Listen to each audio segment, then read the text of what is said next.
Magandang araw po sa ating lahat. Magandang araw po sa ating Panginoon.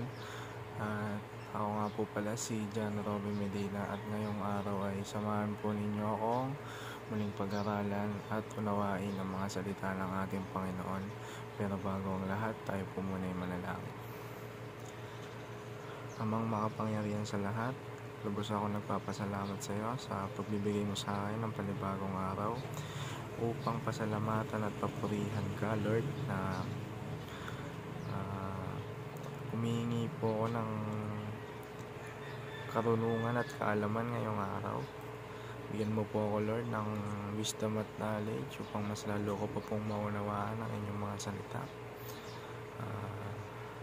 Tulungan niyo po akong mai-apply ko ito sa aking buhay. Naway may pamuhay ko po ang inyong mga salita. At Lord, humihingi po ako ng kapatawaran sa mga kasalanan ng aking nagagawa. Naway ilayo niyo po ako sa lahat ng tukso at kapahamakang nasa aking paligid. Naway alisin mo ito sa akin.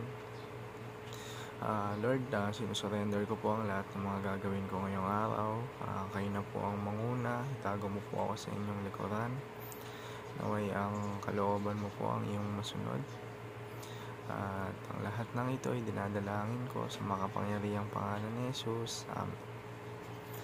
Magandang araw po sa ating lahat. At ang topic po natin ngayong araw ay ang Live a Life of Holiness.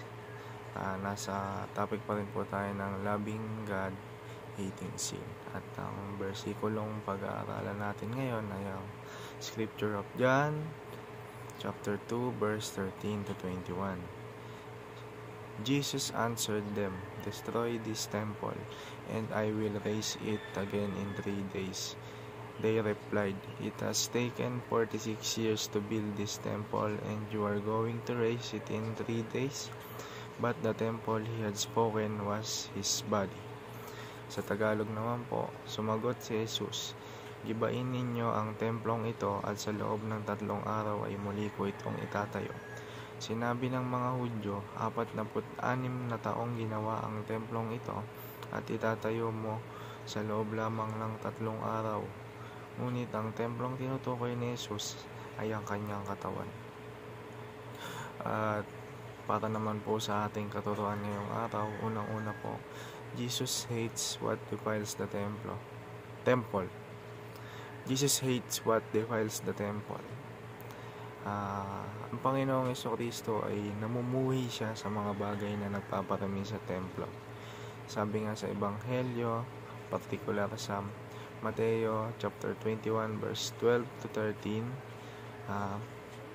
makikita natin na nagalit si Jesus sa mga nagiging komersyal sa templo. Pinapakita ng mga talatang ito na tinanggal niya ang mga nagbebenta at mga nagpapalitan ng pera sa templo na itinuturing na bahay ng panalangin at hindi lugar para sa negosyo. Ang galit ni Jesus ay isang malinaw na pahayag na ang templo ay dapat manatiling banal at nakatuon sa pagsamba at pag-aalay. Makikita natin dito na ang Panginoong Jesucristo ay marunong mamuhi, marunong magalit at matinding magalit. At ang galit ng Panginoong Jesucristo ay laging patungkol yan sa korupsyon, sa kasamaan, sa kasalanan, at sa mga bagay na nagpaparami sa templo. Sa ikalawang katuruan naman po natin ngayong araw, the temple points to the body of Christ. Kaya nagagalit o galit na galit ang Diyos, ang ating Panginoong Jesucristo, sa nagpaparami sa templo, kasi ang templo, simbolo yan ng Panginoong Jesucristo, simbolo yan ng kanyang katawan.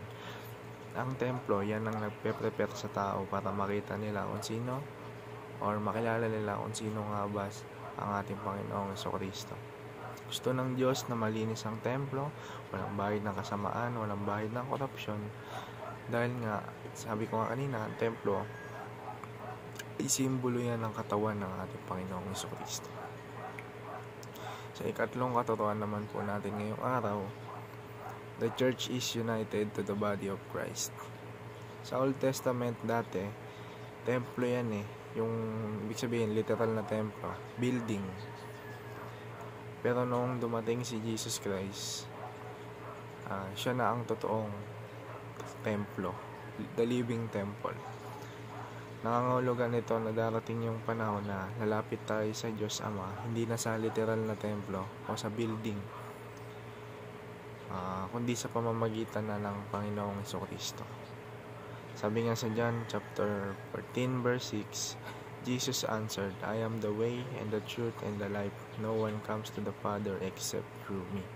Lahat ng nakipag-isa sa Panginoong Jesucristo ay templo na rin ng Diyos. At yun lamang po para sa ating katotohanan ngayong araw, at pupunta naman po tayo sa ating application. Para po sa ating application, love God and hate sin. Kung paano namuhi ang Panginoong Jesucristo sa templo na building o literal na templo dahil sa mga korupsyong nagaganap rito. Mas lalong namumuhi ang Diyos Ama sa nagpaparami sa tunay niyang templo.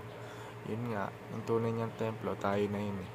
Mula nung dumating si Jesus Christ, tayo na yung tunay niyang templo. Dapat matutunan natin kamuhian din ng mga kasalanan, yung mga nagpaparami sa atin. Paano nga ba natin kamumuhian yung mga kasalanan? Yun nga, mas malalo nating mahalin ng ating Panginoon. Sundin natin ang kanyang kalooban, sundin natin ang kanyang mga utos. Sa pangalawang application naman natin ngayong araw, live a life of holiness. Sundin natin ang mga utos ng Diyos, gawin natin yung mga bagay na nakakapagpalugod sa Kanya, yung nakakapagpag-glorify sa Kanya. Talikuran na natin yung mga mundo nating gawain noon, baguhin na natin yun ngayon. Dapat maging godly na tayo ngayon, godly doings na yung ginagawa natin ngayon. Yung pag-devotion, isa yan sa mga nakakapagpag-glorify sa ating Panginoon. Yun yung mga bagay na kinalulugdan ng ating Panginoon.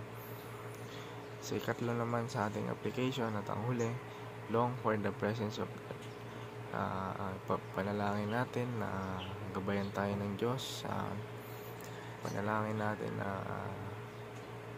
lagi sa ating Panginoon na patnubayan tayo ng Diyos, na ilayin niya tayo sa lahat ng kapahamakan, ilayin niya tayo sa lahat ng masama. Lagi natin papurihan yung Diyos, lagi natin siyang pasalamatan, magsisi tayo sa mga kasalanan natin. At yun lamang po para sa ating daily devotion. Naway may natutunan po tayong lahat at may apply po natin ito sa ating pamumuhay. At maraming salamat po. Yun lang po.